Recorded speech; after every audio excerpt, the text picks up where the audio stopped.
Le cerveau reptilien.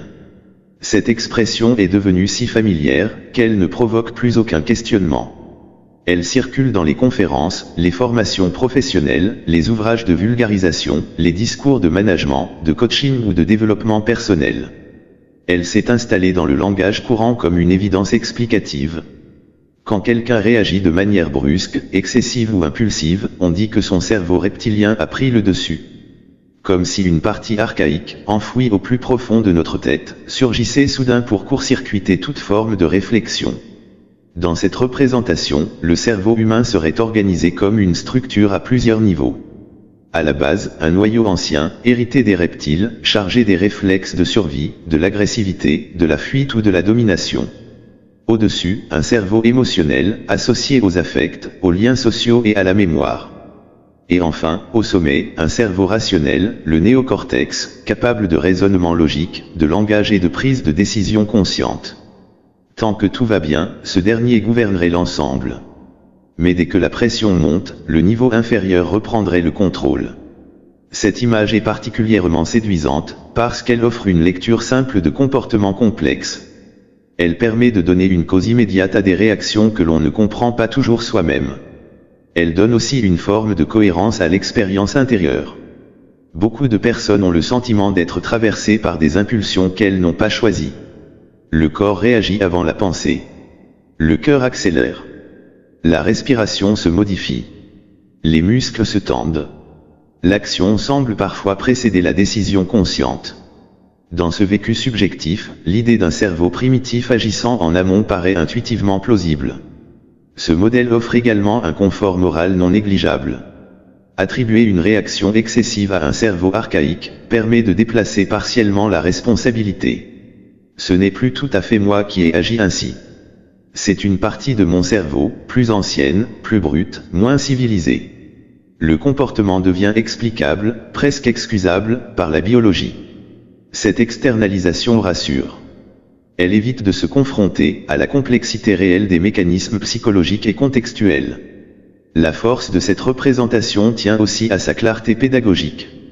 Découper le cerveau en 3 entités distinctes permet de raconter une histoire compréhensible par tous. Une histoire linéaire, dans laquelle l'évolution aurait empilé des couches successives, comme des strates géologiques. D'abord le reptile, ensuite le mammifère, puis l'humain rationnel.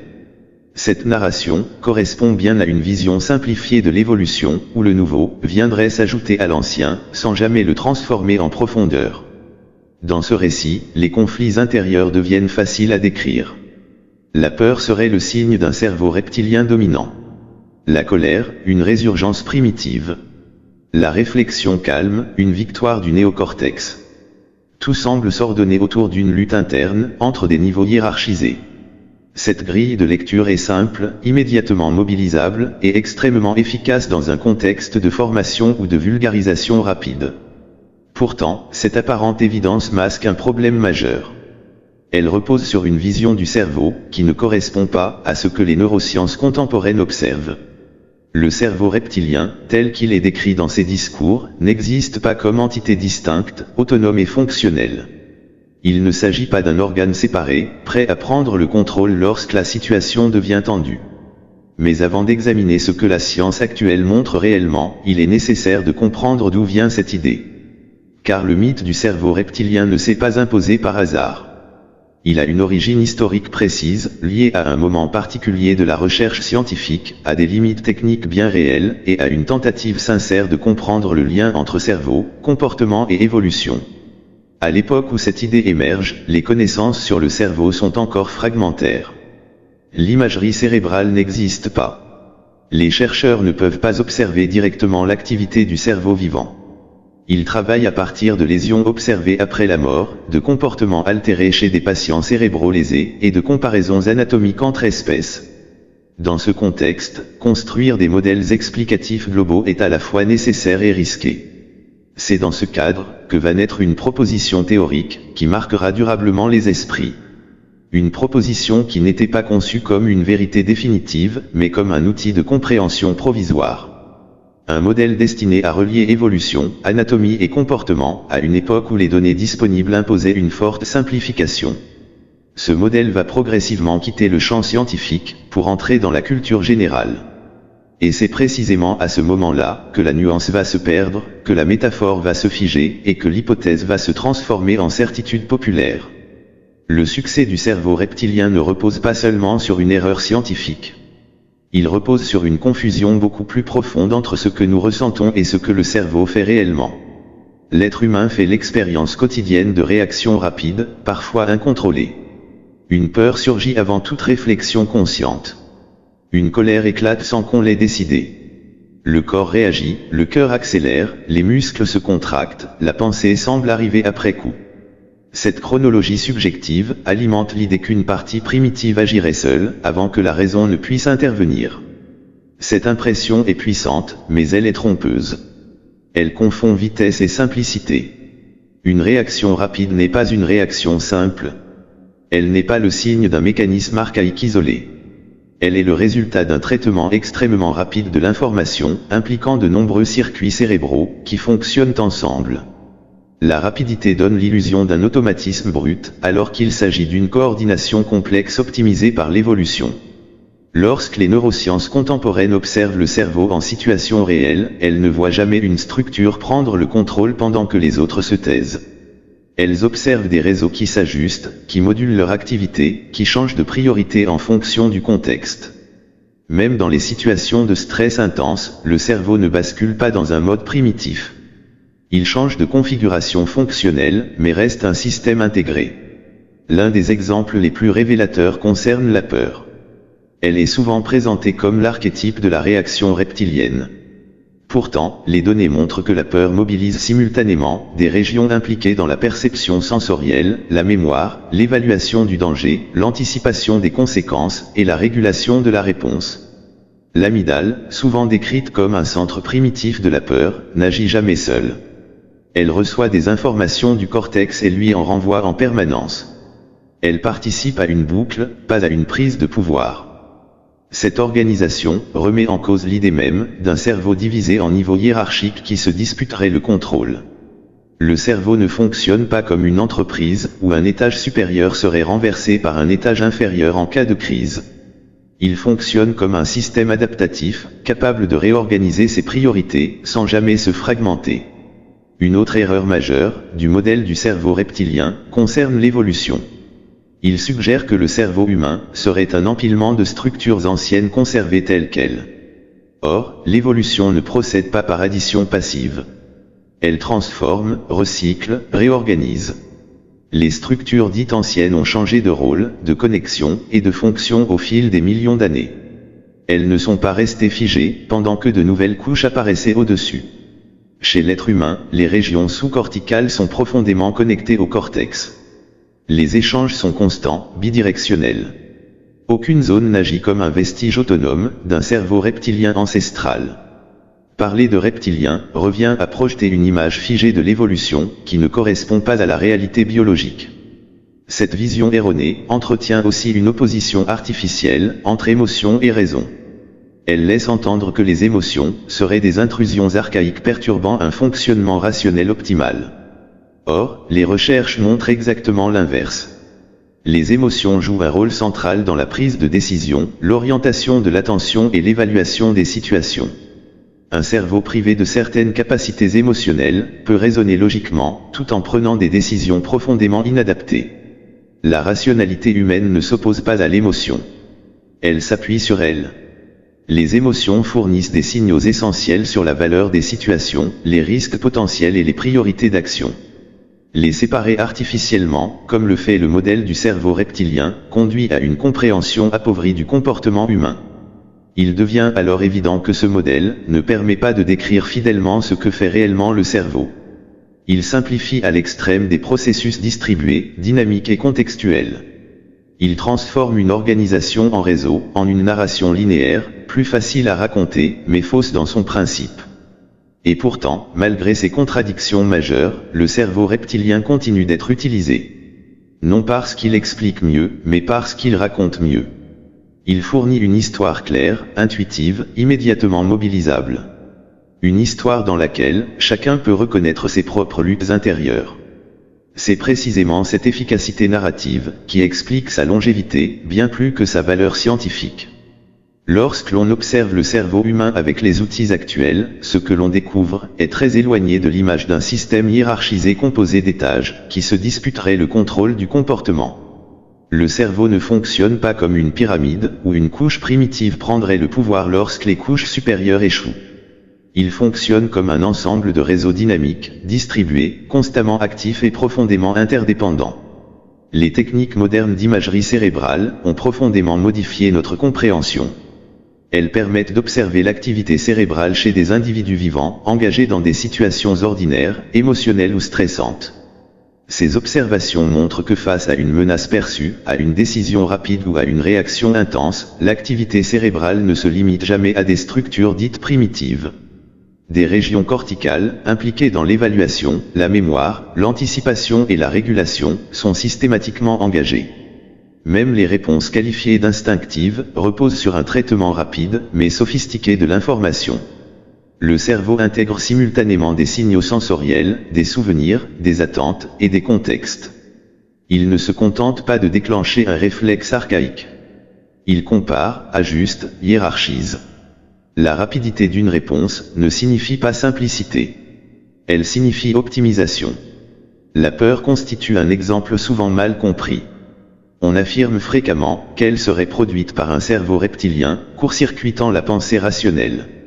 Or, les données montrent que les circuits de la peur reposent sur des interactions étroites entre plusieurs régions.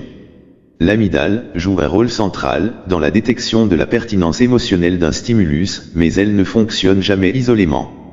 Elle échange en permanence avec l'hippocampe, impliqué dans la mémoire contextuelle, et avec différentes régions du cortex préfrontal, responsables de l'évaluation, de l'inhibition et de l'ajustement des réponses. Même dans des situations d'urgence, le cortex n'est pas désactivé.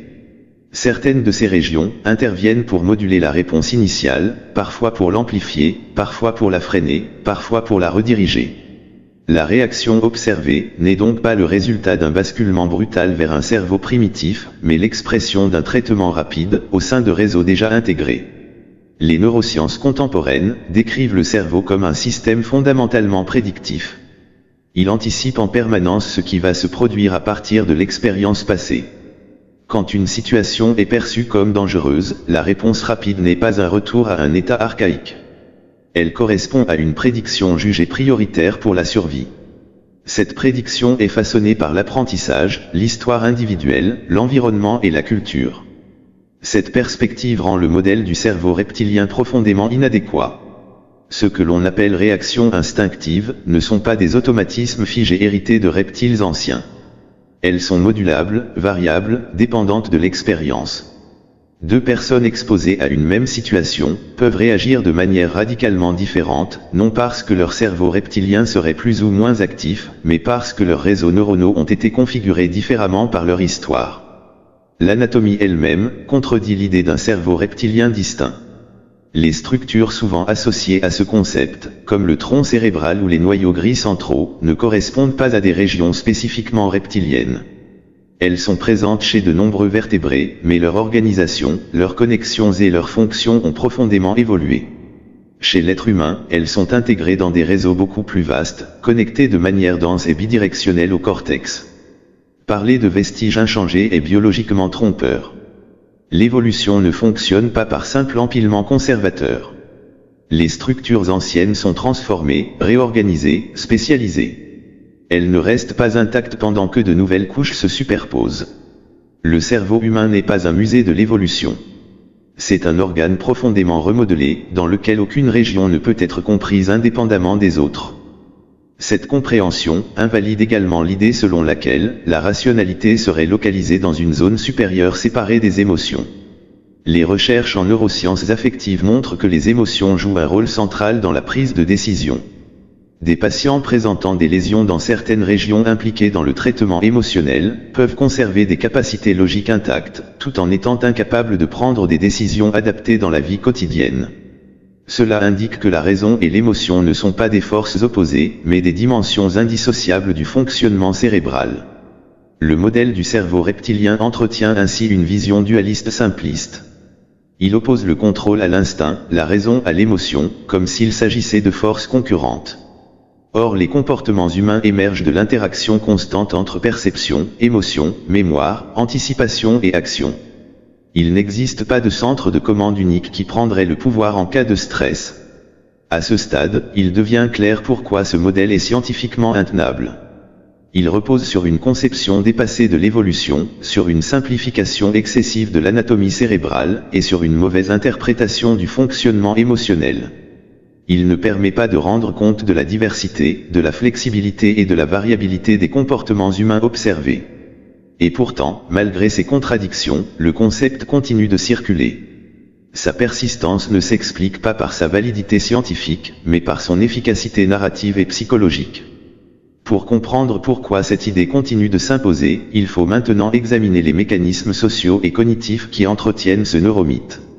La persistance du mythe du cerveau reptilien ne serait qu'un problème théorique s'il n'avait pas d'effet concret. Or, ses conséquences sont bien réelles, et elles touchent à la manière dont les individus se perçoivent, se jugent et tentent de se réguler. En attribuant certaines réactions à une instance archaïque supposée incontrôlable, ce modèle introduit une forme de fatalisme biologique. La peur, la colère, l'impulsivité sont alors pensés comme des surgissements primitifs, contre lesquels la volonté serait presque impuissante. Cette lecture peut conduire à une déresponsabilisation partielle. Non pas au sens moral, mais au sens fonctionnel. Si une réaction est présentée comme le produit d'un cerveau reptilien qui prend le contrôle, il devient difficile d'envisager une modulation fine, progressive, contextualisée. Cette vision simplifiée affecte également la compréhension de la régulation émotionnelle. Elle suggère que le rôle de la raison serait de dominer ou de neutraliser une part primitive du cerveau. Or, les données issues des neurosciences montrent que la régulation émotionnelle repose sur des processus d'intégration, pas de suppression. Les émotions ne sont pas des intrusions à combattre, mais des signaux à traiter, à contextualiser, à ajuster. Les opposer à la rationalité revient à méconnaître leur rôle fondamental dans l'orientation du comportement et la prise de décision. Dans le champ de l'éducation et de la formation, ce neuromythe peut également induire des attentes erronées. Il alimente l'idée qu'il existerait des leviers rapides, permettant de désactiver des réactions archaïques, ou d'activer une partie rationnelle supérieure. Cette croyance détourne l'attention des mécanismes réellement impliqués dans l'apprentissage, qui reposent sur la répétition, la consolidation, le contexte émotionnel, la motivation et le temps. Aucun basculement instantané entre étages cérébraux n'a jamais été observé. Dans les pratiques d'accompagnement, notamment en coaching ou en management, l'usage du cerveau reptilien sert souvent de raccourci explicatif. Il permet de nommer rapidement un comportement jugé problématique, sans en analyser la complexité. Mais ce raccourci a un coût. Il tend à réduire des conduites humaines à des réflexes biologiques supposés universels, en négligeant les déterminants sociaux, culturels et biographiques. Il transforme des processus adaptatifs en dysfonctionnements primitifs.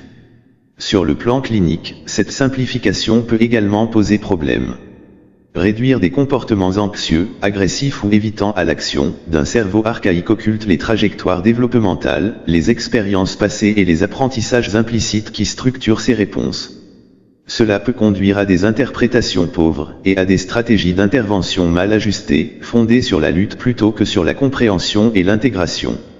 Enfin, la diffusion continue de ce mythe entretient une confusion durable entre modèles historiques et connaissances actuelles. Elle fige une représentation dépassée du cerveau, et ralentit l'accès à une compréhension plus rigoureuse et plus nuancée du fonctionnement mental. En répétant un schéma obsolète, on empêche le public de se familiariser avec des concepts pourtant mieux étayés, comme les réseaux neuronaux distribués, la prédiction, la plasticité et l'intégration fonctionnelle. Abandonner le mythe du cerveau reptilien ne signifie pas nier l'existence de réactions rapides ou de réponses automatiques. Cela signifie reconnaître que ces réponses ne sont ni primitives, ni isolées, ni incontrôlables par nature. Elles émergent d'un cerveau unique, intégré, façonné par l'évolution, l'expérience et le contexte. Un cerveau qui n'oppose pas la raison à l'émotion, mais les articule en permanence pour permettre l'adaptation. Comprendre cela modifie profondément le regard porté sur le comportement humain. Il ne s'agit plus de contenir une part archaïque, mais de comprendre comment les systèmes perceptifs, émotionnels et cognitifs coopèrent.